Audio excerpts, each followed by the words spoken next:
Welcome back to the Football Terrace. Liverpool smash 6 past Tottenham and go clear at the top of the English Premier League. Hit the like button. Make sure you're subscribing. Get those bell notifications buttons turned on if you haven't done so already. A significant win for Liverpool. A little bit of pressure put on them this weekend with Arsenal winning an away game against a fellow top 6 opponent. And they delivered. They delivered. And we're going to delve into it in more detail. I'm actually still under consideration about what I want to say here about Liverpool because I've got some big statements to make about them, about Arne Slot, some of which I'm not too sure how well they're going to go down. But as ever, I want your thoughts, your feelings, your opinions in the comments section below. We've got the panel coming a little bit later on as well. So loads to delve into today. Of course, want to get your comments in as well. And it's a season of giving. So we always get a lot of super chats. So we're not setting goals that are unrealistic for our shows, but we want to give back.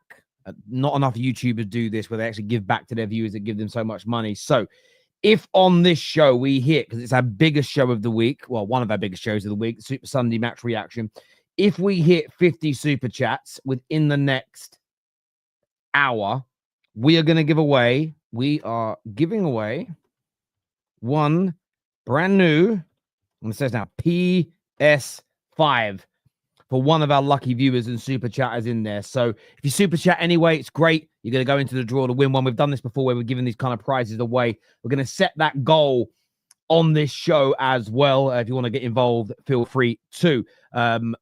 Every donation you guys give is amazing, but we want to give back to our viewers as best that we can. Oh, what a game. What a game. And look, I'm going to start with Liverpool because Liverpool are the victors today. So I feel that you have to start with them. The first 45 to 50 minutes, so the first half and maybe the first 5 to 10 minutes of the second half were nothing short of sensational from Liverpool. They were out of this world. Tip top. Their defensive structure, they conceded one goal, but it was a mistake, and we'll get to that. But their defensive structure was amazing. They cut Spurs to ribbons. Their game plan was amazing.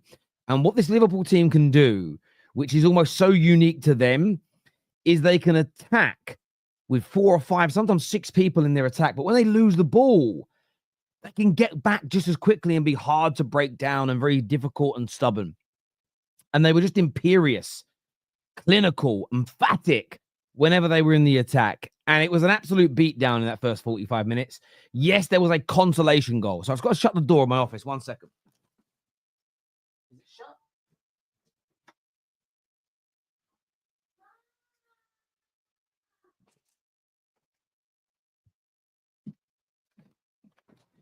It is shut. My daughter's just been really, really loud in the shower. So I had to be quiet a little bit. It was an absolute demolition job. 110% it was. The goals, look, to break them down, the cross from Trent Alexander-Arnold, out of this world, as an example. The run from Szoboszlai for the third goal was brilliant. A bit of dodgy defending, 2 Spurs players going up for the ball, but McAllister just being in the right place at the right time. Mo Salah obviously making it 4-1 just after the second half. The goals were just so typical for Liverpool, but they were amazing. They were brilliant. They were out of this world. They really, really were. But it's the manner that Liverpool play that I'm so impressed with. We already know what I think of Mohamed Salah. He's Liverpool's greatest ever Premier League player. I think he's in their top 4 or 5 players in the history of their club. This man is moving towards GOAT conversations. I've said that for 3 years in the Premier League. And today was just another example of why everything I've ever said about this man is true. He is sensational. Virgil van Dijk. I want to speak on him today as well. Yes, 3 goals were conceded by Liverpool. and that'll be a frustration. But again, two of them goals can't. What the first goal that they conceded was just a mistake from McAllister. They get caught out. Okay. The two goals after that were essentially consolation goals when Liverpool took their foot off the gas. Soon as Spurs scored them and Liverpool wanted to play again and put their foot on the gas, they got another one and could have made it 7. Virgil van Dijk suffered such a bad injury 4 years ago, and he came back and looked good, and then he had a sort of an 18-month period where he looked shot. The turnaround from this man and the performance levels that Van Dijk is putting in are absolutely brilliant. He's positioning, he's understanding nearly every single ball that comes into the box. He's there for it. He's there, and he has been all year.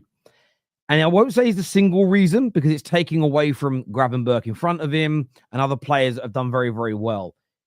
But Liverpool have the best defense in England, and that is why they are the clear favourites, in my opinion, to win the Premier League from this point. The attack is amazing. The midfield controls the games. The manager gets his selections right so often. But that defense, led by Virgil van Dijk, is now at its optimum best. It's as good as anything we saw in those Champions League winning seasons, those 96, 97, 98 point seasons, and of course the year that Liverpool won their first Premier League title. And Virgil van Dijk is a key component in that. And Arne Slot, today, he absolutely outclassed his opponent in Ange Postecoglou in every single which way. There was almost nothing they could do to stop Liverpool today. And listen, we'll get on to Ange and Tottenham in a few moments, but he just got it right again today, Slot. He's been a revelation since he arrived. And I am not taking anything away from him here. It was interesting listening to Gary Neville say, I thought there'd be a natural drop-off when Klopp left. We've never seen a new manager come into the Premier League and start off so well. And as true as that is, this is because the mainstream media are not educating us, the football fans, in the right way. Because when Neville was a player, when Neville was a kid watching football, when he was a player the majority of his career, most clubs in England were led by their manager. The club was in the identity of the manager. That's stopped. You know, the foreign influence, right, wrong, or indifferent, I don't care about that debate, has been involved in our game for a long time, where more and more clubs are building a club structure where the head coach or the manager is a plug-and-play solution. And of course, if they're amazing at man management, if they're great tactically, if they're good at in-game management, okay, if they're good at running drills and getting players to optimum fitness, of course, that they're not all as good as each other. You need a very good head coach, and Arne Slot is that. But what we have witnessed here, we're in the sort of first 10 to 15 years of English clubs having these club structures.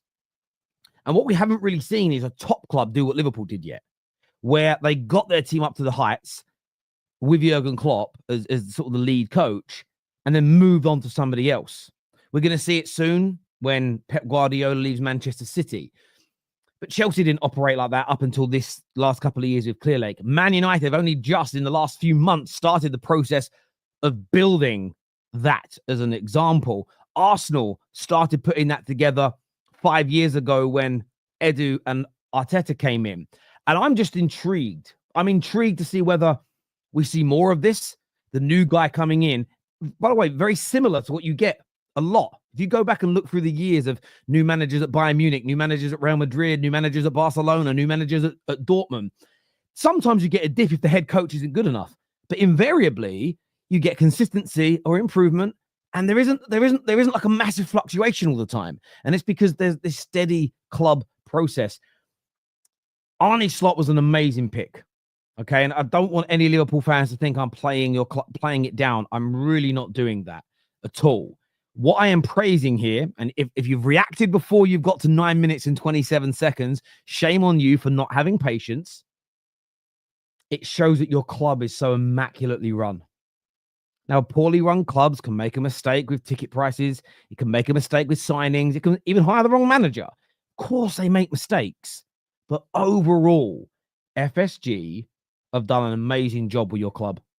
They really, really have. And they got the Klopp appointment right. They got the Edwards appointment correct. They've brought Edwards back, and between them, including Edwards, they've got this Arnie Slot appointment correct. I don't believe Liverpool are on a sort of people keep putting it like form, or it's a new manager bounce and they're going to wear out. This team is 110% legit. That is it. Simple and straightforward. You can't play it down. You can't deny it. This team is impeccable. And I wanted to break it down in that way, not to try and take anything away from Slot or any individual players, because they're not the most important part of your club. The structure is. And your structure is amazing. And you know it's amazing because when you make a mistake, the wrong director of football or sporting or technical director, whatever their fucking job title is, the wrong head coach, oh, we signed the wrong striker, we signed the wrong right back, whatever it is, you can quickly rectify it because all the checks and balances are in place. And that is why in the summer, I knew you'd be in the title race this year.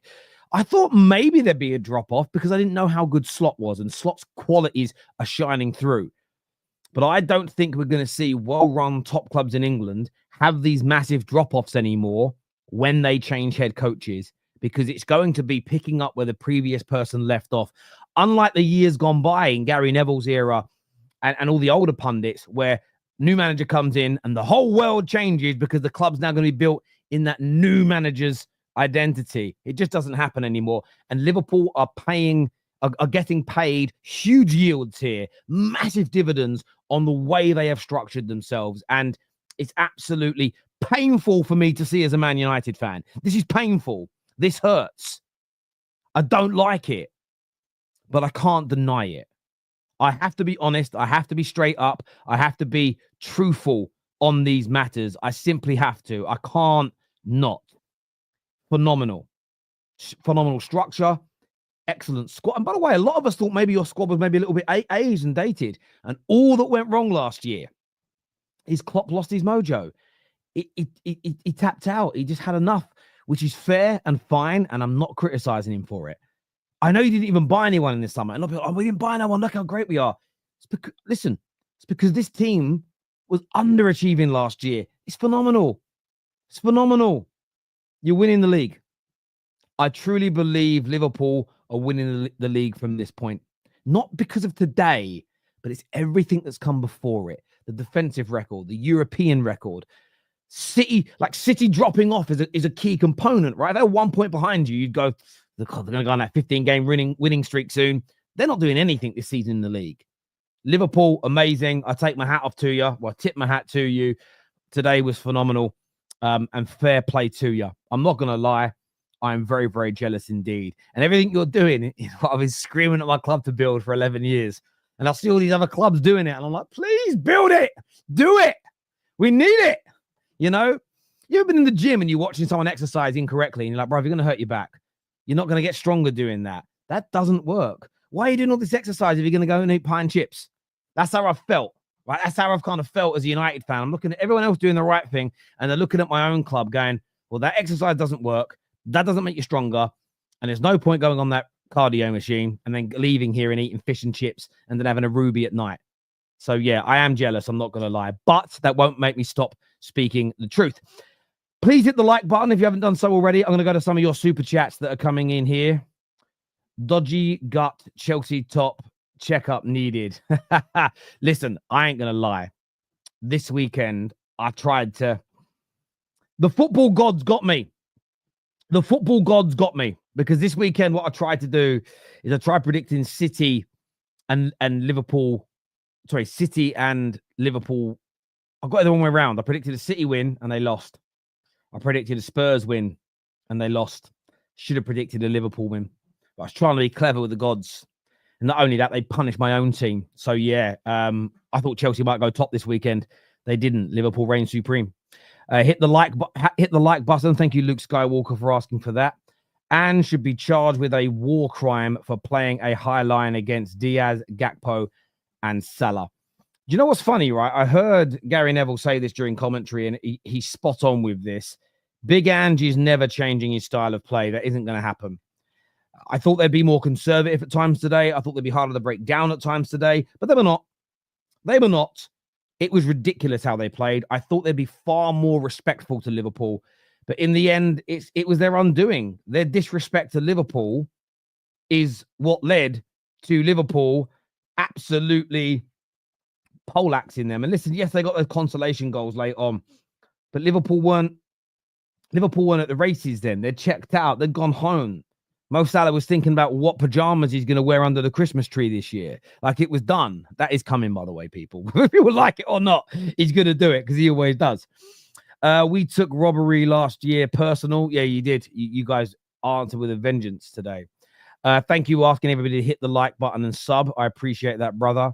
Tottenham get battered everywhere they go. That is from the Fouled Wizard. He says, keep the blue flag flying high. I want to thank Jake here for the super sticker that you sent through. It means a great deal to us. It does. So thank you very, very much indeed. Merry Christmas, Terry, top of the league. Merry Christmas to you as well, Ola, and to everybody that will be celebrating Christmas next week. I wish you a very happy and merry time. I really, really do. And even if you don't celebrate it, if you're in a country that does, well, at least enjoy the time off work with your friends and family. And a lot of people do things around that time. It is the season of joy and hope. Unless you're Man United today. I don't have any. Predicted Spurs will win, but I understand how salty United fans are looking at their team. But again, listen, I always appreciate your super chats, even though all of them criticize me, but I appreciate that you pay to criticize me. That is some next level trolling. But I said it on the show. I just said I'm going for a coupon buster. I said it. I said I'm going against the grain.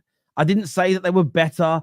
I just said I'm going against the grain. I'm just going to throw out a prediction that might not happen. It didn't. I'm just going to throw it out there because getting score predictions right is not indicative of having good or bad football knowledge when you do it in that way. When I say I'm just going to go it. In for a penny, out for a pound. That's what I did. So, yeah, I don't think anyone's really that bothered by what I said if they listen to it. But thank you for the super chat, my bro. Sending super chats to get a PS5, Terry. Love your channel. Well, look, you may not get it, but listen, as we said, we've given a few PS5s and Xboxes away before and other prizes. Most YouTubers just take the super chats from their audience. And you guys are so generous and amazing. And it's Christmas time. And I thought we'll set some goals. And if we hit the goals, then we'll do some lucky draws. And, you know, we've given away free memberships this week. We've gifted away some eSIMs. 3 people got eSIM vouchers yesterday because we hit those numbers. And I thought, you know what? I'm going to do a PS5. We're going to do something big for my audience. So, not a problem at all, my friend.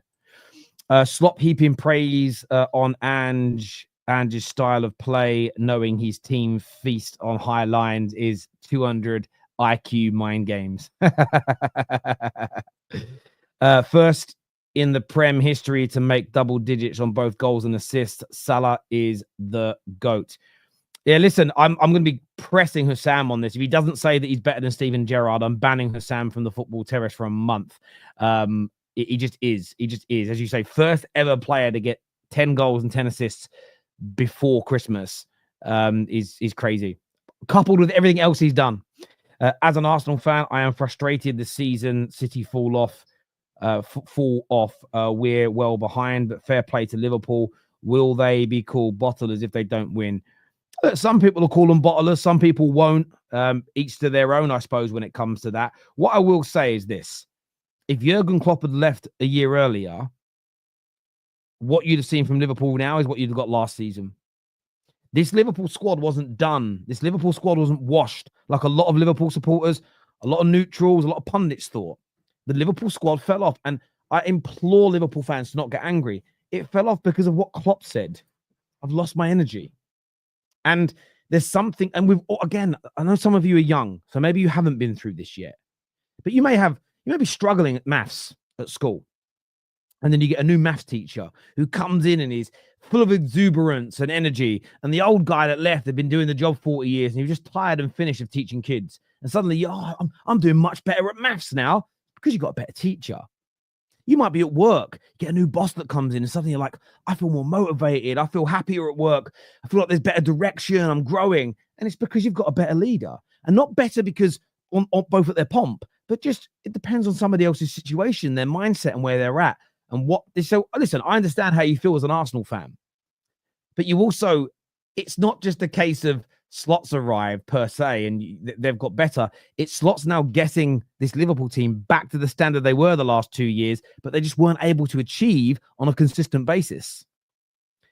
And isn't Ange isn't blameless at all, but this result happened under AVB a decade back. Nothing's changed up top, but tools in the fan base put everything on Ange. Yeah, listen, I understand that completely. I think that there is a lot more wrong with Tottenham than just Big Ange. Said it on many, many occasions, and I'll keep saying it as well. I think that I've said it about the Man United fan base, who is starting to do Ten Hag revisionism today online, because that's what gets you views on socials. But they're all always wrong. They're all always wrong. Spurs won't be fixed just by sacking or hiring a manager. The same as any club that has a broken internal structure. Just sacking a manager or selling a player or buying a player doesn't fix you. Because Man United are scoring loads of goals now and not conceding anything since Rashford's been dropped, isn't it? Yo, Terry, did you ever visit? No, I don't remember. I don't think I have visited that national park. No. Salah completed Saka's best Premier League season in December. What? Salah's never 10 goals and 10 assists is Saka's highest combined ever. Crazy. I didn't know that. I thought he had more than that, to be fair. Boxing Day 2019, Leicester 4-0. Yeah, listen, it feels very ominous and very similar, doesn't it? Evening, Terry. This Liverpool team, he's good manager, right appointment. Graham Souness, when he became manager of Liverpool, he changed the whole team to his style of football. It took Liverpool 30 years to win the Premier League. And look, that was just because that was in a day and age where that is what you did. You managed a football club. Even when they're called managers nowadays, they don't manage football clubs.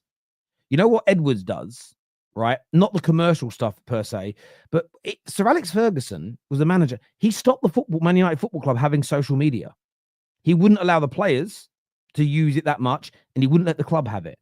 There's no manager now in the Premier League that has the power to stop their club having social media accounts. It's because Fergie run the club within reason. It changed a bit. You know, he had to still go to the Glazers and the owners and stuff, but he run the football club per se. But I mean, yeah, it's just the way it is. Forget about Christmas. Salah is the GOAT. Salah going for that Henri 2020. Listen, he could smash that record. He could smash it by March. Merry Christmas to all of the terrace. Thank you very, very much, Gav. I appreciate that loads, my man. I really, really do. That's absolute legendary donation from you, my friend. Thank you. Football gods are undefeated, Terry. You should know not to test them. Football gods are real. Football gods are real. And I suppose every culture understands what I mean by football gods. I just mean tempting fate. What do you all call it in your culture from where you're from around the world? Tempting fate. My grandmother, who was she was an evangelical Christian, very religious. Anyone tempted fate around her, she'd go mad. She didn't like it at all. She used to quote all types of passages from the Bible at me. I don't remember them all now because I was not that kind of kid. She hated it. What about where you're from? Where you're from around the world, whether it's religious or cultural, what does it say about tempting fate? It's one of the reasons why I typically don't like giving it the big one before a game. My nan, she taught it to me. I'd love to know. Let me know in the comment section below. Hit the like button, please, from a Chelsea fan. Thank you very much, my bro. I appreciate that. I was getting a little worried with the thought of Spurs could win the League Cup this season. Yeah, Dan, they're not winning the League Cup. They can't play this Liverpool team over two legs. It's not happening. It isn't happening. It just won't happen. At least we scored 3 because Liverpool outplayed and outmuscled us. More fresh and better in every way. First criticism of Ange, he should have been more pragmatic against Liverpool, even though we would have lost the game. When you went to 2-1, that is when you should have become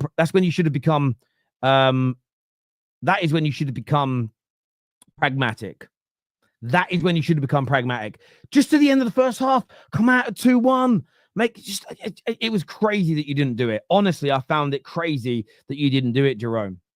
Ignore these trolls, Terry, the most non-biased football channel on YouTube. Also, I hope Gravenberg is managed well. He's the most crucial to Slot's system. I can understand why this system, I actually agree with you. I think he might be. He is that conduit between the attack and the defense. He shields well. He helps start off the attacks. Very, very important. Covers great ground. What a signing. By the way, for years, when you bought a player from Bayern Munich, it was deemed he's surplus the requirements, he's past his best. Schweinsteiger was a great example of that. I know he messed up today, but Maswari to Man United and Gravenberch to Bayern Munich. What an absolute travesty of exits those clubs have. I know they've got other great talents, but my God, crazy. Liverpool aren't leopards. Yeah, they ain't no leopards, bruv. They're not no leopards. No, they're not. Ange is just a Greek Brendan Rodgers, Australian. Well, he's Australian Greek, is it? Greek Australian, I suppose. Yes, with his name. Yeah, massively depends on one player to carry him. Son has no backup plan. Now he's been figured out. Tottenham should do what Liverpool didn't and sack him now. Listen, if Spurs fans think he should be sacked, let us know in the comments section below. I'd love to hear from you on that. We're winning the league, and Salah is the Premier League GOAT, is what Underl Ronald says here. Thank you for that super chat as well. Right, time for the panel to come out now and have their say. We've got Sam, Husam, Rack, Jacob, the Tottenham fan, is with us as well. I thought Henry Wright was joining us today, but I don't know. Let's bring them all out to have their say on the show. Welcome, gentlemen. Congratulations to the Liverpool supporters. Husam, I'm coming to you first. 6 goals scored. Salah proving he's your GOAT. Talk to me. You don't have to force your opinions on me to start a stream when I'm winning 6-3. Anyway, big up, guys. Big up. Salah. I love Mo. Everyone knows how much I love Mo. We don't have to have a Premier League GOAT discussion every time. Listen, today... That's what he's called now on the Football Terrace. That's fine. Liverpool's Premier League GOAT is what his name is. That's fine. You can have your opinion. Anyway, I don't want to have that discussion today because you can't change my mind and I can't change yours, just like Gerard and Scott. I don't need to change your mind. I'm just saying, talk to me about the Premier League GOAT. We should always be open to Husam. We should always be open to changing our mind. Changing your mind is not a bad thing. Of course, we should be, but I won't change it now, though. Anyway, big up to you guys. You know, this was revenge settings for last year. Bold managers or not, whatever Ange does, we do better. I think Ange had a suicidal mission today, the way that he played against us. You're going to play open, expensive against Liverpool. We're just going to eat you alive. Today was destruction, you know, absolute destruction. We destroyed Tottenham Hotspur.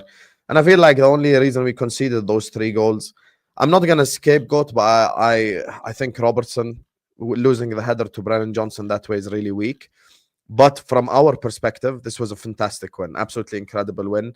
Mo has 26 GA in 16 games, you guys. This is actually abnormal. I swear to God. Like we keep talking like it's normal, but it's really not. He is officially, as of the second, the outright top goal scorer of the league and the outright top assister of the league. This is just inhumane at this point. If anyone thinks that this guy is gonna slow down to the level where we can't play him anymore, or slow down to the level where, like, oh my God, he's gonna drop off and we're all gonna, regret the fact that we gave him. No. This won't ever happen. I think Mo, Liverpool Premier League GOAT. I agree. Mo, when he's 35, will have a season like Saka's having now, you know, and people think it's a bad season. So I'm just looking at us right now, and what we did today was unbelievable. We're top of the league again, so back to winning ways as well is important because we drew 2 games in a row in the league. Unfortunate circumstances for both games. For Newcastle, obviously, with the Kelleher error. For Fulham with the Robertson red card kind of affected us negatively. Big up to Luis Diaz today. Absolutely fantastic 2 finishes for both goals. I'm really loving Luis Diaz in this new number 9 role. Unbelievable. I think because obviously Jota's unreliable. We listen, injuries, yes, injury this, injury that, but at some point in time we're gonna have to rely on players that are reliable. And because the other guy is unreliable in a different way, if and when Jota gets injured at this point, because it's a when, I want to run Luis Diaz up top.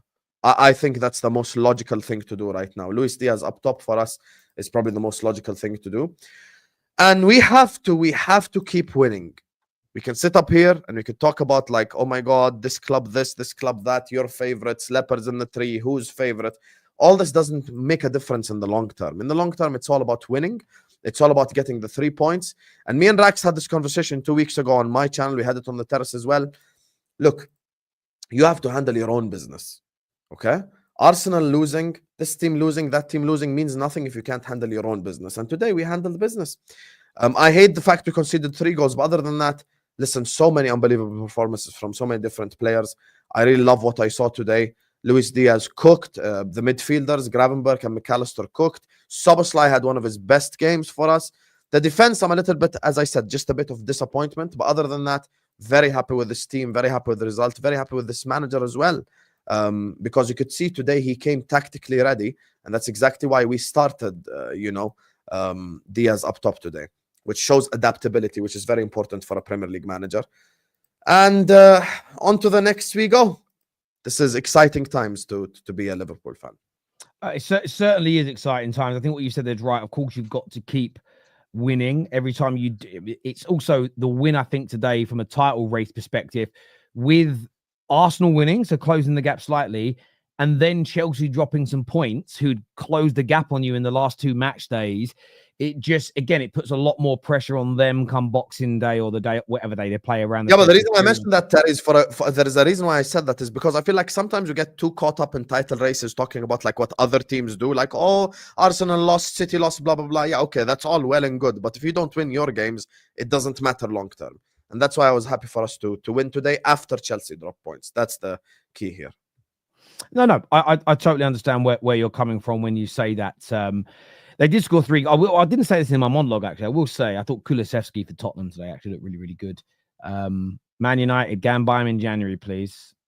Go and buy him in January, please, because he's wasted at that football club. My football club's crap, but we'll at least win some trophies, Kulu. So if you fancy something, you know what I mean? Come here, because, yeah, I'd love him. I thought he was the only Tottenham player today that deserves respect.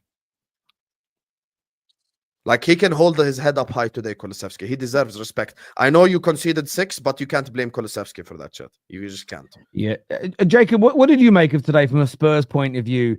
A lot of goals conceded. You did score some. Where'd your head at with this performance from your team today? Well, first of all, big up to Husam and all the Liverpool fans enjoying themselves today. I'm sure it's a great Sunday for them, and rightfully so. You score 6 in a win, you got to feel pretty good about that. Look, my overarching feeling is that these players really did the best that they could given the circumstances. Archie Gray's not a center back, but he looked better than the actual center back. Jed Spence could barely get a look in with what Conte, Stellini, Mason, Ange sent him away. And then he's our best fullback on the day. I mean, I think there's a little bit more than Kulusevski that could hold their head up. But to me, the writing was on the wall when in the first couple minutes, Frazier Forster just kicks it straight to Mohamed Salah. There's one dude on the pitch to not kick the ball straight at. And it's the last one you want to – you're not supposed to, as a goalie, not supposed to kick the ball to the opposition. But I thought he learned that lesson last week or the last game that we played where he kicked it twice to – concede twice, and I was never a keeper that could play well with my feet either. So you know what I always did? I just kicked it. Who knows where it's going, but it ain't staying here. That's real simple. And like, I never played at any high level, but as a keeper who knew that I don't trust this ball at my feet, I kicked the ball away. And, to me, it really started there. At that moment, I was like, okay, we clearly haven't learned anything. We're going to do exactly what we did versus United, and Liverpool's going to punish us. And that's what continued to happen. Going up 2-1, I heard the opening monologue, and while I agree to some extent, like at 2-1, maybe you try to do something differently, but at the same time, like as a man who's continuously stuck by what you are, what you say you do, I'm not surprised to see what we're doing. I'm not surprised to see that we continue to go for it. And there were times where, Liverpool did kind of let themselves out of the game and we scored a goal and then they got themselves back into it and tried to almost scored another 3. So it's like these players aren't good enough to play that style versus this level of competition in Liverpool. It's that simple, especially with the injuries we had. I would like our chances better. I would think it would be a lot closer. However, the result would probably be close to the same. Liverpool's been superior to Tottenham's squad for years. we didn't do enough in the summer to close a gap to a Liverpool or the people who are actually challenging for the league. So it's not a surprise. I'm not shocked. This is exactly where I thought we were. To be honest, I thought when it was 5-1, I was like, this actually really sucks. 6-3, I was like, well, I did get a punch in there before I got knocked out. That's nice. You did get a blemish. I may have been the loser, but I got a knock. So I don't want to put you on the spot, Jacob. There's really nothing. Theory, please. Well, it's already Maresca shattered my bald man theory. Please. No, until Maresca, until Maresca, Ange hadn't lost to a bald manager, so I was like feeling really nice. I felt like that was the only theory I could really hang on because the football was so up and down. You didn't know what to expect. Only thing I knew was if you're bald, you're getting beat, and Maresca broke that, and Klopp, Ange's Arne Slot. Excuse me. Do you know what's really funny about it? Someone put a comment here, said, Terry, would I swap Ange for Amorim? No, but it's not about Ange, okay? This is about your football club. Kate challenged me on something the other week about why would I give my club's project time, my manager time, but potentially not Spurs. And I've actually never said that you should sack Ange. But the fundamental difference is this. I believe Man United, with the right recruiters, have the money and the will to try and buy the players to make Amorim's system work. I.e., like what City did with Pep, like what Liverpool did with Klopp, and they've already got a great squad for slot system to work. I don't think this has changed that much in the last 20 or 30 years, but to make Big Ange's system work, you just need better players. I don't think his system looks problematic because you don't have the quality of personnel for it to produce consistent performances and results, because there's just substandard players that are in roles that need to be much better. The fear I have for Tottenham is I don't think you're ever going to either spend the money or have the pull or have the right recruiters or a combination of those three to ever build that squad. And that's just because I think there's a finite amount of players in the world who are good enough to play a style of football that rarely changes or yields. You look how City are struggling with 2 or 3 of their best players aging out and being injured. Their squad can't handle playing like it. So the idea of there being a Liverpool and there being a City and there being a Tottenham and there being an Arsenal and a Chelsea all in the same league that can play a brand of football where there barely has to be any adaptation. They can't. I mean, Maresca at Spurs, Maresca at Chelsea, he changes things. He does things. And I think that I'm not criticizing Ange, the coach. I understand what he wants to do.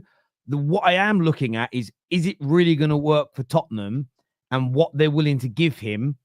I'm not too sure. I think you maybe need not someone who's pragmatic, but you look at the Bournemouth manager, Dr. Octopus, as I like to call him. He does a lot of that, the actor that played Dr. Octopus. I think that's the type of person you need.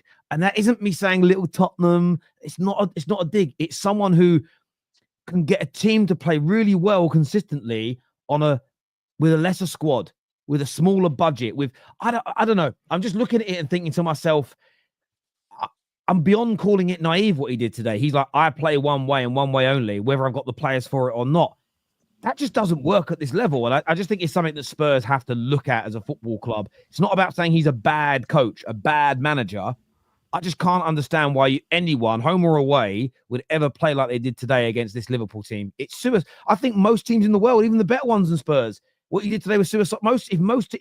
Pep Guardiola got to a point where he stopped opening up and being massively expansive against Liverpool because they were hurting him, and he had to adapt and change. And I just thought that was Terry. naive. It reminds me, you'd understand this, like in the fighting world. In a sense, you're such a good knockout artist. Why are you going to learn the Muay Thai? Why are you going to learn the clinch? All you're going to learn is takedown defense and how to continue knocking people out. You're not going to really concern yourself with all the other. So I get it. Like, I agree. While I can say, okay, at this level, it's clearly there's a problem. You have to adapt when you have this many people missing. You look at the laundry list of players missing for this or that, the other. It is continually a problem. So.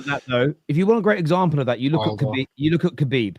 So if you look at Khabib as an example in the UFC, he was one of the best sort of grapplers and submission artists that the UFC has ever seen. Some people even think he's the GOAT overall. I still have a few people above him. He's amazing, though.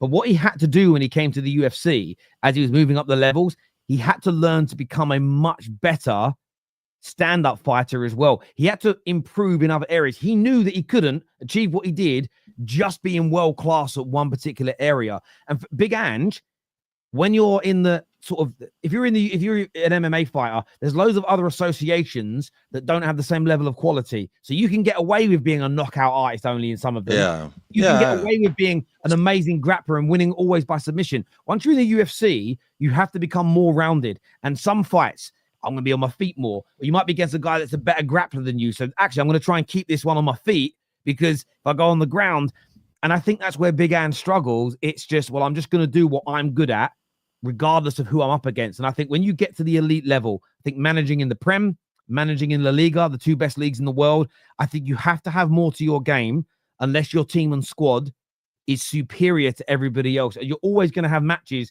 like today, you know?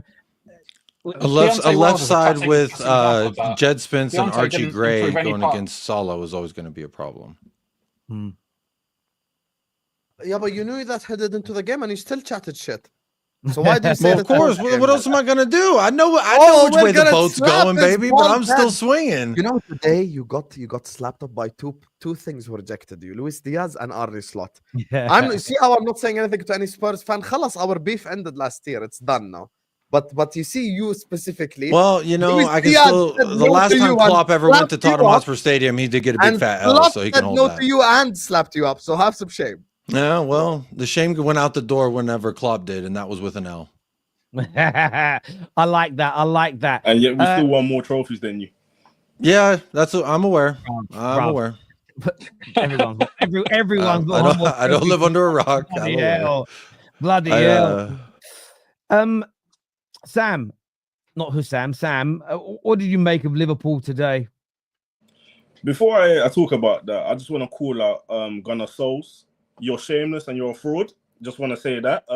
Yesterday, when Arsenal came and won, you were here all talking about the chases on. But the times where you drew last week, you didn't want to come on. So what I'm going to say to you is that we don't take you seriously. Yeah? The chase is on. Keep on chasing. You've been trying to chase Man City. You're going to chase us and you're not going to get anywhere with it. Trust me on that one.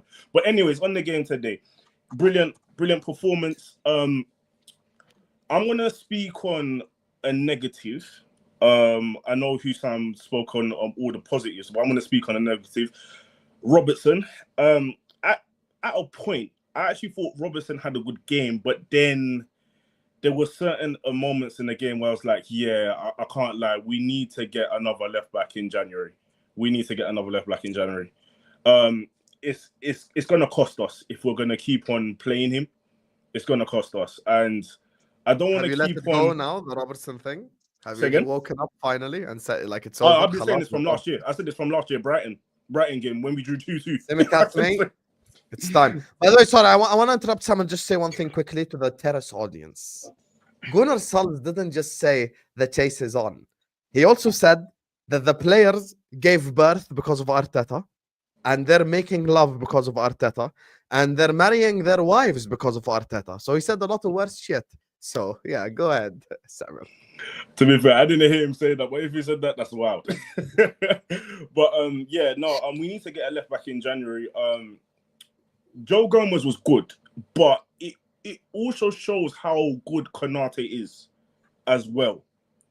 That he cleans up a lot of things. Even though Joe Gomez played well, I'm not gonna lie to you, Joe Gomez played very well today. He probably could be arguably man of the match.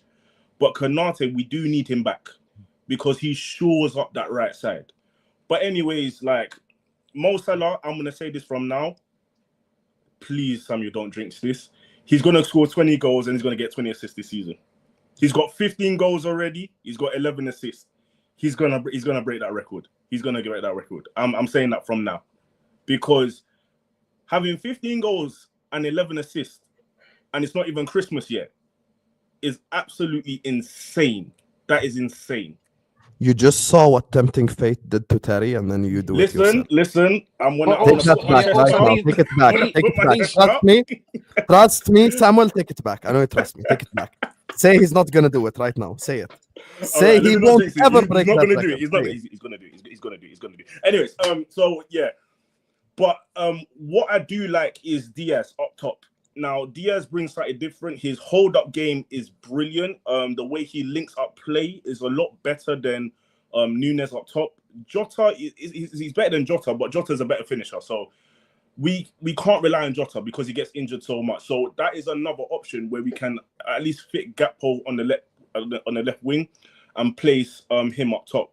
But altogether, it was a very good performance. We just need to tighten up with the defense because we're conceding too many goals lately, and there's certain things that we need to like relax on. But listen, as I said, we're winning the league anyways. So I like that. What you mentioned before I go to Kate, you mentioned Mo Salah there, first Premier League player ever to reach double digits for goals and assists before Christmas.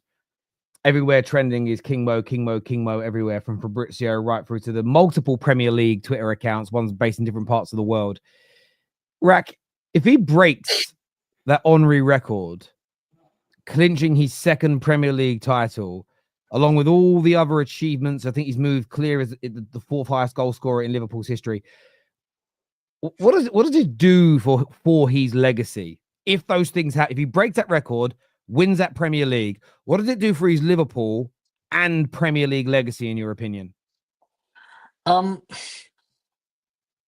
think Salah is already a Liverpool legend. He's already held in the highest esteem by all of us. So some people will have other players ahead and behind, all that kind of stuff. I don't necessarily think it does. We can't love him anymore. We can't adore him anymore. We can't hold him in any higher esteem. So, there always is that place to love extra. well, you've got a big heart, Husam, so maybe for you. But but I think when you're talking about cold hard numbers, obviously, then you start talking about football in a slightly different way. You're talking about record books. You're talking about the approach that rival fans and other football historians and stuff, where they put him in pecking orders and stuff like that. But Salah's one of the best players that Liverpool have ever had. It's clear to see by the numbers. It's clear to see on the pitch the way he's given everything for Liverpool. He came back from adversity, from the situation at Chelsea, to fire us our first Premier League in 30 years, a Champions League, always in or around the top of the league ever since he's been here. So, I can't tell people how they should feel about Salah, but I have a good idea how Liverpool fans feel about him, and we can't really do much more, say much more. He is an absolutely incredible player, and I think many people will have him already as the best Premier League player in the world in Liverpool history, and I think that's fine. I think it's also fine if other people have differences of opinions. Yeah, they're entitled to their opinion. I agree, and I think everyone is entitled to their opinion. I'm at a point with the Premier League where I feel a bit like it's so. I never thought I'd reach this. Well, I always hoped I'd get to this age and older, but I never thought I'd feel like this, where I'm sounding like my dad, where I feel like you have to almost compartmentalize eras because it becomes almost impossible. You get to a point, like in another 50, 60 years, when you've seen another couple of people that are like Messi, it's like, hang on a minute, and you'll sit there and go, well, I remember Maradona, I remember Messi, I remember how can I differentiate? It's almost like eras come into it. I think he's this era's. I remember when Ryan Giggs broke through. You remember that as well, right? And who did they liken Ryan Giggs when he broke through? They likened him to George Best. Yeah. When was the last time you heard George Best's name mentioned in certainly amongst them? It doesn't happen. No one. Maybe you'll get it from slightly older Man United fans, but no one says when a young United winger breaks through, the new George Best. You're absolutely right. Yes. And George Best, when Giggs was breaking through, was a pundit everywhere and doing that type of thing. So I do think eras is very, very important as well. It depends on who you're debating with, because with all due respect, anybody that's say 22, 23, 24 and younger, when it comes to talking about some of your earlier Premier League legends, none of them watched Robbie Fowler play. most of them don't even really remember Steven Gerrard's career if they're in their early 20s. So it almost becomes like, well, can you really debate who I the watched best? Robbie Fowler's second stint more than his first. Yeah, so you don't remember him when he was. 6, 7, Yeah, like but the point I'm making is, and this is hopefully makes it easier for people. If I don't remember a football player playing, I'm not going to have a debate about how good or bad it's ridiculous. Do you know a player that never gets mentioned as a European great by anyone on the social media scene because he's Michel Platini. Like my dad always talks about how great he was, but maybe because he went on to run part of football and he was despised for it, no one talks about how great a football player he was. But when it comes to Mo Salah, look, I think he's the best forward and probably the best player. You've got KDB's probably in that argument, and Eden Hazard and a few others of this lot. Say the eras, I don't know, 2010 until now, he probably fits as the best player in that time period for his consistency, his goals. And that's why I feel like if he breaks this Henry record and he wins the Premier League this year, doesn't mean I'm going to put him there. So I don't want to twist my words, but I've said it forever and I mean it. Liverpool Football Club, the power they have in the media, he'll be crowned the GOAT of the Premier League. He just will. They'll do it. And it's in the same way for the last 15, 20 years. If you've said who's the GOAT, Henry's always put at number one. I think it will change. I had this discussion, honestly, Terry, we had this debate on my show the other day. I said, why does nobody ever question as to whether Salah is the greatest player to have ever played in the Premier League? You know, Henry was brilliant, but Salah's won so much. And like you say, if he breaks those records today, I just think people are so stuck in thinking now that Henry is the greatest. No one's prepared to consider he actually might not be. And listen, a lot of people will still, and what you've said, great. You haven't even said that Mo's better than him. You're saying, well, let's have an honest conversation. And I don't know if you guys watched Henry on Monday Night Football. I was watching the segment where he was breaking down the top 10 Premier League forwards of all time. And what's really important to remember is he spoke about Cantona, who I think came in number 4 or 5 on Carragher's list. And what Henry said is that players like me would never have come to England if Cantona didn't show us that it was possible. And this is why when it comes to speaking about the GOATs of music, acting, football, even sports I don't watch, it's very important to not undercook the originators or the trailblazers. It's like in YouTube. Well, what we do is very new, 10 years old max, really, maybe a little bit more fan stuff. There might be people in 20 or 30 years' time that, I don't know, James X is the GOAT. He's the greatest ever football content creator ever. And it's like, well, without Goldbridge and Robbie and Redmen TV, and without, those people, that person, shut up, you idiot. That person, and this is what I see now with all the youngsters coming through. I'm not saying they should every day pay homage, but there's an element of you might be better, but it's because each generation gets to piggyback upon the shoulders of the people that came before them. And I think that's so in defense of an Henry and people before him, we can't just discount the past. And, you're not a nostalgia merchant because you think about the past, the same as you're not. I had spaces when I was talking about the greatest Premier League centre-back of all time, and there were older United fans who insisted that they think Gary Pallister is the best one that they've seen. Now, I couldn't even have the debate because I didn't even watch him. I never saw him. Gary Pallister and Steve Bruce out of this world. I've seen a lot of tier lists. Yeah, amazing. I've seen a lot of tier lists that have been put up on people's Twitter accounts recently, like taking loads of Premier League players and putting them from GOAT right down to good. I've seen Tony Adams on about 10 of them in the good category. And I'm like, if you think Tony Adams was just good, you're a moron. You're a moron if you think that. And there's so many players like that.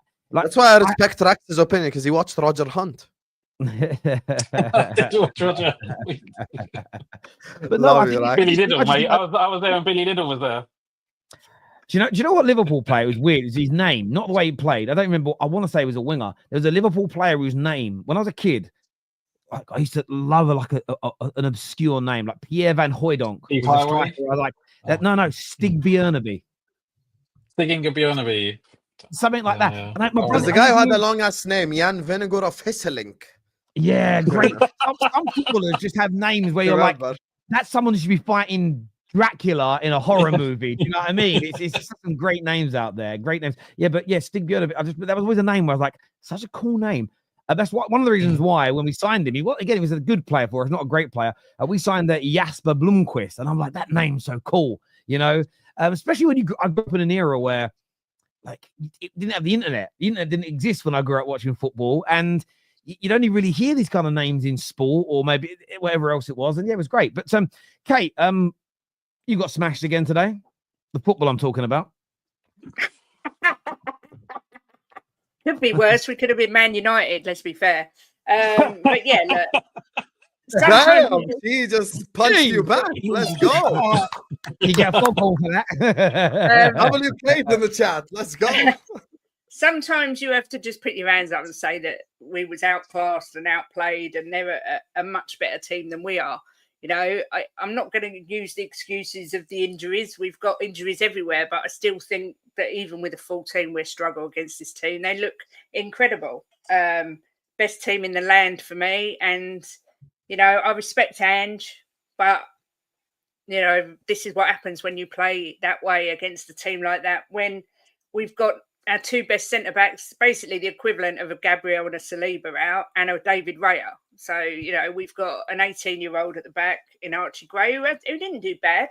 We've got Dragusin, who is learning his trade, if you like. And we've got Forster, bless him, who's shot to pieces because of his 2 goals that he gift-wrapped in time for Christmas to Manchester United last week. So, look, it's just one of those times you've got to put your hands up. There'd be people screaming for Ange out, but all those people that are screaming for Ange out are the same ones who said we'd get absolutely annihilated by Liverpool today. So what did they expect? I don't know what else to say, really. No, listen, I hear where you're coming from. And I know we've had a lot of conversations about it. It was a result that many people kind of expected, especially with the form that Liverpool have been in. I know they've had a couple of results where they weren't quite at their best, but I was really hoping that would continue today. But in my heart of hearts, I was trying to put out the positive energy. Come on, Spurs, get a win. But I was saying it through bated breath. I just knew what was going to happen today, which is unfortunate. But I do agree with you. The idea that if you just sack Big Ange, you're going to become this much, much, much better team in the long term, it's ridiculous. And my own fan base has it, but they have it now. And Terry, you said if we sacked Ten Hag, we'd get better. I'm like, why are you twisting my words? I said we had to sack him and get a new manager. By the way, we had to give him a pre-season, which we didn't. But I've said it's going to be years. There's been many ups and downs. The problem is, I think, especially in the social media world now, there's a lot of people that they're like reductionists. So they try to make more complex issues sound basic. Sack Big Ange, we get better. Sell Marcus Rashford, then we good. That's how I hear it now. It's just that it's almost like listening to a 3-year-old break down football. If you think Big Ange leaving is going to make Spurs world beaters, you're a fool. You're an idiot. If you think that one play, like when you're a really good team, if you take Arsenal right now, who are a very good team, generally speaking, and you put another world-class attacker in their team, it is fair to say that they could go to another level as a football team because the structure, the shape of the team is already there. You put a world-class player at just one at Man United right now, he'll have great games and help us. But as a team, we're still going to have loads of moments where it goes wrong. How do I know that? We've signed loads of brilliant players in the last 11 years. Loads. Absolutely shed loads of top-class players, thrown them into a team, and it hasn't ever worked. We've done it with managers. You guys have done exactly the same at Tottenham. Maybe not the same level of player you've bought, but you've gone from manager to manager to manager. Nothing's changed internally, but yet every time your fan base thinks, sack the manager and we'll be okay. It's so confusing to me, Kate. The thing is, if we sack him now, we're going to end up with Ryan Mason for the end of the season, and we've seen how that goes. So what's the point? I get it if, it comes to the end of the season and it's been a disaster and we've not won anything and we're sitting in 11th spot at the end of the season, it's been horrendous, then yeah, have a plan and bring someone in. But don't sack him now and put Mason there. I'd much rather give Ange the rest of the season, see where it goes. I hate losing. There's nothing I hate more than losing. But it's bloody entertaining. I've got to be honest. I was literally, it's like the Man United game the other day. I thought I was going to have a heart attack on at least 3 occasions, and I do like that style of it. But just sometimes I wish we could watch a game comfortably, much like when we played Man United the first time and beat you 4-0. Watch it and just know, no matter what, we're going to win. And it was the same with Man City, really, to be fair, albeit they were going through, well, they're still going through a bad time since Ange broke Pep.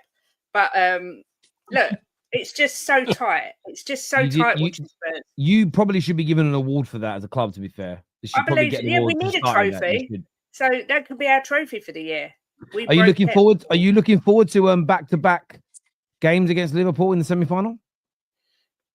No one looks forward to playing Liverpool today. Come on, but all I'm hoping, we should have Romero and Van der Ven back by then. We won't have Vicario back, so we still have the tree in goal. But look, you never know.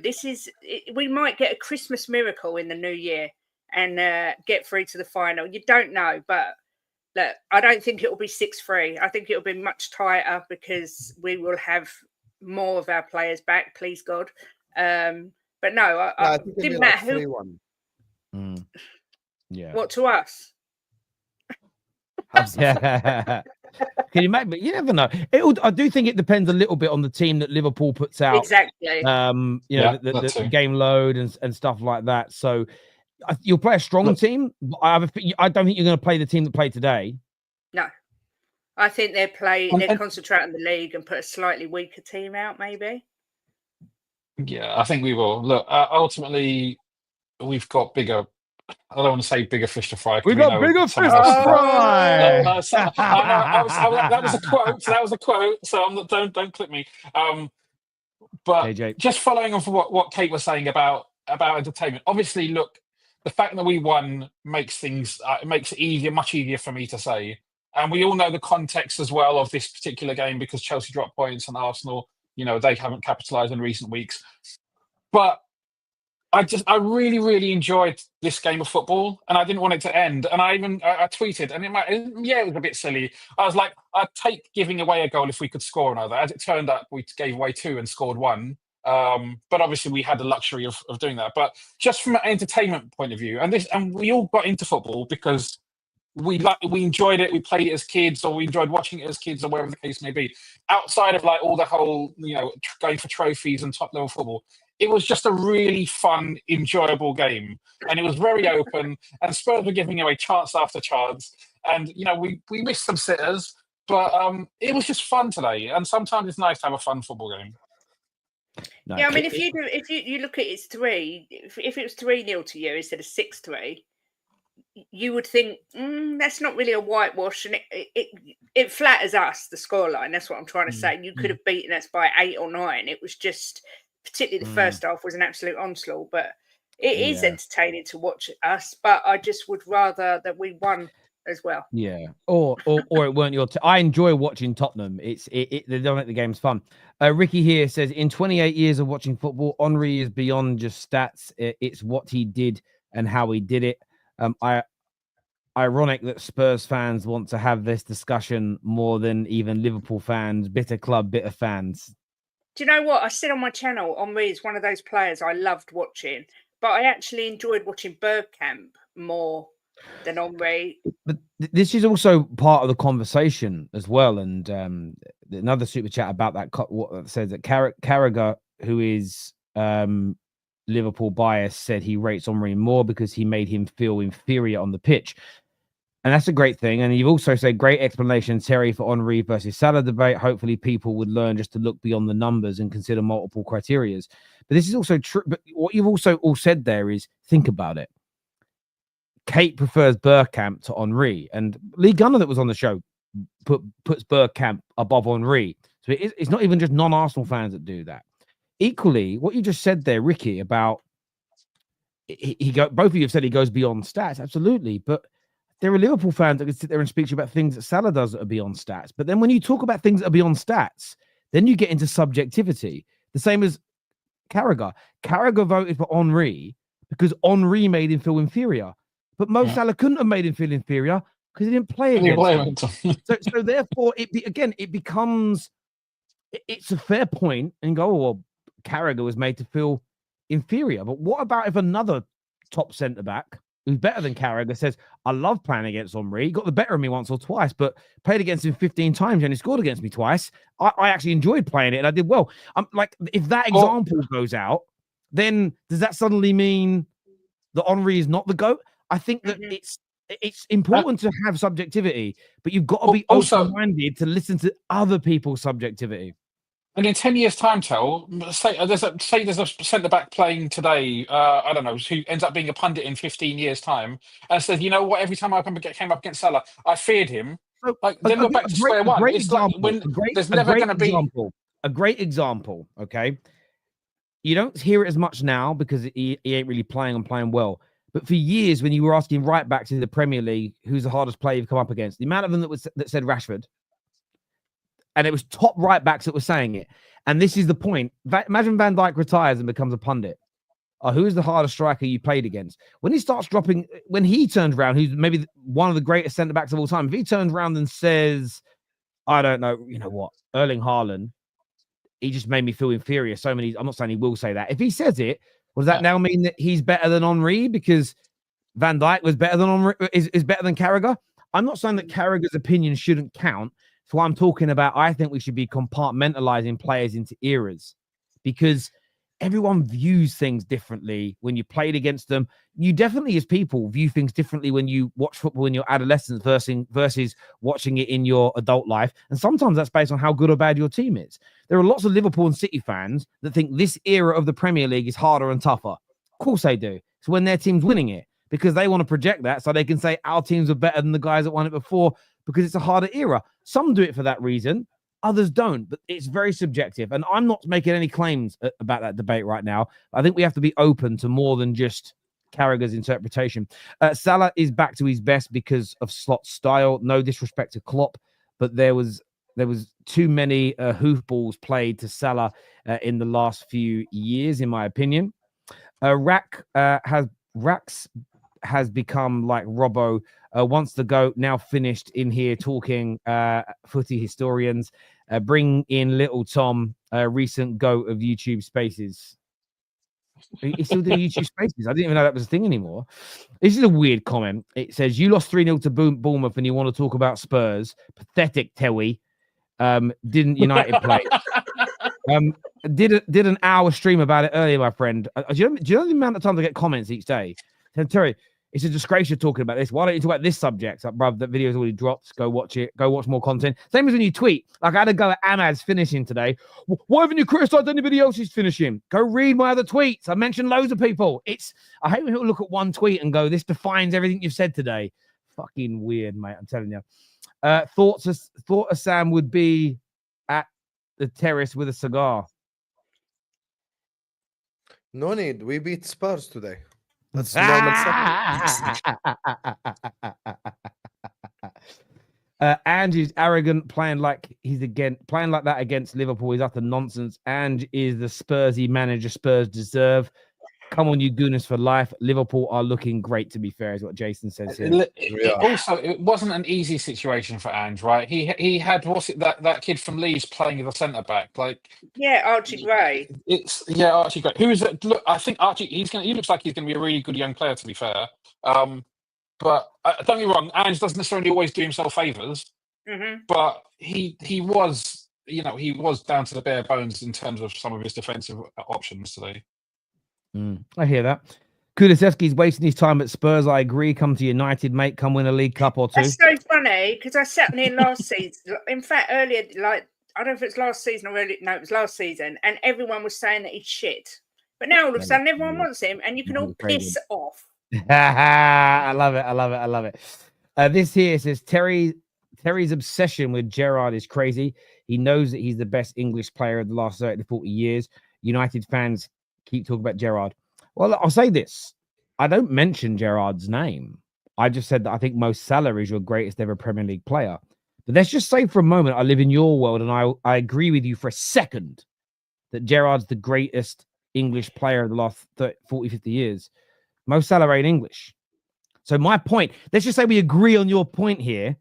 What I said about Mo Salah can still be true. So it's nothing to do with trying to ruin Gerrard's legacy. What I think of Gerrard will not change. I think Gerrard's a world-class footballer. an amazing talent, one of the best, in the top 10, top 15 midfielders in Premier League history, one of Liverpool's greatest legends. None of that changes because I think Mo Salah is your best Premier League player. I don't mention Gerrard per se. I'm talking about Mo Salah here being the best. Beating Chelsea's record, though, want to hear how they went for Arsenal, that record never being beat. Yeah, that's just not. No one's beating it. No one's beating it. To Liverpool fans, did your club get slopped by luck or by due diligence? I don't think you can hire a manager by luck. I don't think any club hires any manager by luck.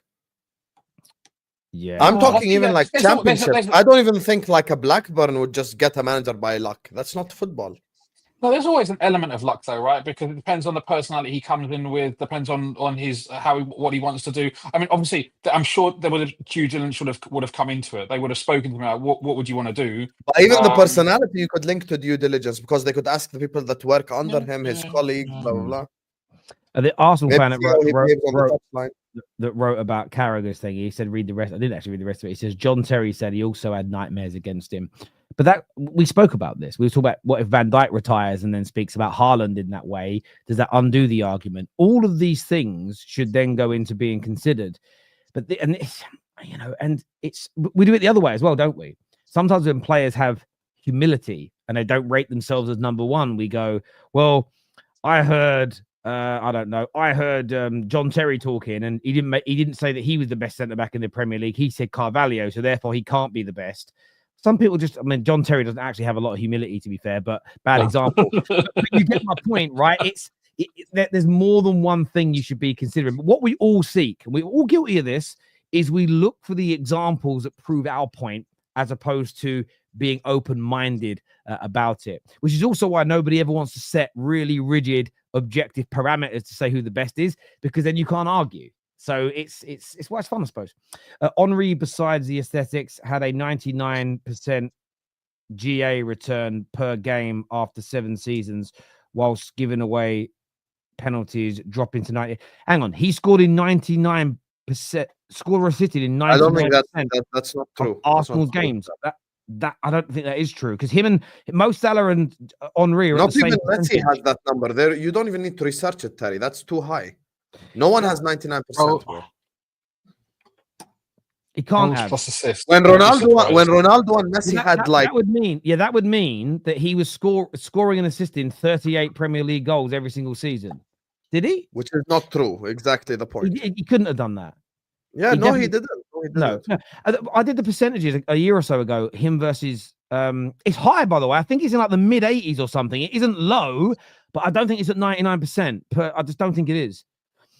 Terry, agree it should be balanced of stats and subjectivity. I think you mean there, not just Carragher, but John Terry, Rio, put Henry. Yes, but they all played against him, Ricky. And like the point I'm making is the centre backs that didn't play against him, that are maybe 20 years older, and the centre backs that are playing now, they're not going to say that. So the point I'm making is I think it holds water, but that's because those are the pundits now are the ones that played against him. And the reason why I think you've got to have a better argument than that is because in another 20 years' time, when it's new pundits that are controlling the narrative on the media, they're going to say something different because of who they played against. So if I'm an Arsenal fan and I want him to remain at top, I think it's great to have these quotes, but there needs to be more than that. Otherwise, it can be easily undone as soon as these pundits retire or get moved on for younger people. Yes, absolutely. Van Dijk said Olivier Giroud was a nightmare. Yeah, well, he ain't the GOAT, is he? Here's a question for the panel. Who has the best 100 goals in Premier League? The best collection of goals? Harry Kane. Wayne Rooney. Wayne Rooney has the best. I think Wayne Rooney has the best. If you 100 Premier League goals, I don't think anyone has got the variety. Wayne Rooney's got 2 or 3 of the top 10 goals of all time, plus all the goals he's got, left foot, right foot, still scored the most amount of away goals in Premier League history. I'd put Wayne Rooney's collection of goals as the highest in the Premier League. But I'm being very biased. It'd be between Henry and Rooney, I guess. Yeah. Henry's got some iconic goals. Henry's got some iconic goals as well. Yeah, no, I agree. Question for the panel: hand on heart, Henry Prime versus Salah Prime. Who would you have in your team? Probably. Look, Can Salah's I an incredible player. Can I defer Apologies. the question? I need to Sure. wait until their careers end. Sure. Because Yeah. one thing, Henry is probably tipping it for me now, but I want to see how me much too. longer. I want to see how much longer Mo Salah stays at this level. And the reason that I say that is because if he goes to 34, 35, 36, 37, and he's still doing this, then I might just go for the longevity element. Even though maybe at his peak, Henry was better. If you could have Salah for 6, 7, 8, 9 years longer, I'd prefer that. You know, it's like Gareth. I think Gareth Bale at his peak was better than Ryan Giggs, but I wouldn't swap Bale at Man United for what we got from Giggs for 20 years. What I got from Giggs for 20 years, I think was more beneficial to my club than what we would have got having Bale's entire career at Man United, because you'd have got 5 or 6 amazing years, and that's about it. Maybe a bit more, maybe 7. What I would think is, if most Liverpool fans would say, if you have Henry as the Premier League GOAT, I don't think most Liverpool fans will turn around and say that's a completely ridiculous take, right? All I think we would say is that I think Salah should probably be in the conversation as one of the best players in Premier League history. Yeah, that's all. I don't think very close to if you have the opinion of that Henry was an exceptional, world class, one of the all-time greats without doubt. So none of us are saying, "Oh, you're an idiot for choosing Henry." That'd be ridiculous. In fairness, here he says 249 goals and assists in 158 Premier. Yeah, I'm looking at it. 74 assists. Yeah, the numbers are bang on. So it is a very high percentage. You're correct in Premier League games. I thought you were talking about his everything: FA Cup, Champions League, the lot. So that's amazing. Is that starts, or is that full games? It says it just says appearances. So 258 appearances, 175 goals and 74 assists. So the numbers are correct in there. So that's a very. But is that 99%? I mean, it's very, very high. But the stats that we did, to be fair, so fair play to you. The stats we did were all comps. So we did all comps. And we looked at this now. So I have to go to Omri's page on this one. It's a really good super chat. Again, I've never just done it Premier League goals, because again, this is how we all assess differently. When I look at a Premier League great, I look at what they've done whilst being in the Premier League. So as a Premier League, and the reason why I include the Champions League is, say you're delivering in both, you play in them both at the same time. Therefore, if you're delivering week in, week out, Champions League, Premier League, Cup games, I think that puts you into a higher esteem. I'm not saying that Henry didn't deliver, by the way. I'm looking at the Premier League website. It says Henry has got 175. That's goals. This is goals and assists. Goals and assists. Goals and assists. This is what it is. Yeah. So Henry for Arsenal in totality, it was 228 goals plus 93 assists. So it's 321 goals and assists divided by 377 games. So he had an 85% ratio at everything for Arsenal. At Premier League level, as we're just putting here, 249. I'm an idiot. 249 divided by 258. 90. He's got a 96% in the Premier League. If I look at Mo Salah's, I'll just get Mo Salah's up now. Mo Salah EPL stats. I don't know if they've updated today's or not. Maybe they've added today's, and I don't know. I'll go with what their website says now. So he's got 80 assists, which is more, and 172 goals. So he has 252 goals and assists in 279 games. So he has a, that can't be right. Hang on, sorry, I've done the maths wrong here. Plus 80. So 252 goals and assists divided by 279 games. So he has a 90% in the Premier League. So that's slightly behind. What does it do overall club-wise? Let's have a little look here. So everything that doesn't, because his Champions League is going to be higher, because he must have scored more Champions League goals than Henry did at Arsenal. He's played more games. So in all comps, 101 assists Mo Salah's got at Liverpool and 227 goals. That's 328 goals and assists divided by 374 games. Sorry, I must have added that up wrong. My apologies. I must have hit the wrong button because I'm a dum-dum. 372. See, it's still not added. My calculator is going crazy. Okay, so it's 320 divided by 372 games, 88%. So this is it. Henry, Premier League goals and assists is at 96%. When it comes to Mo Salah, when you include his Champions League and his domestic trophies, is at 88%, where Henry's, when you include domestic trophies and Champions League, at 85%. So that's how close it is on an output point of view. It's crazy. So overall, Henry wins when it comes to purely Premier League, but you look at the legacy Mo Salah has as a Premier League player in the Champions League, winning it, the goals he scored, it's a very, very on output. If we just look at output here, very, very close indeed. It really, really is. Really, really is. But there we go. Look, I want to thank everyone who's tuned into the show. Brilliant comments, brilliant conversation as well. Commiserations, Kate. We're in the mud club today, you and I. Me worse than you, though. I agree. I do agree with that. Rack, well done and congratulations to all of our viewers. I want to thank each and every single one of you for tuning in today. Until next time, take care. Goodbye. God bless. And we'll see you all again soon. Peace.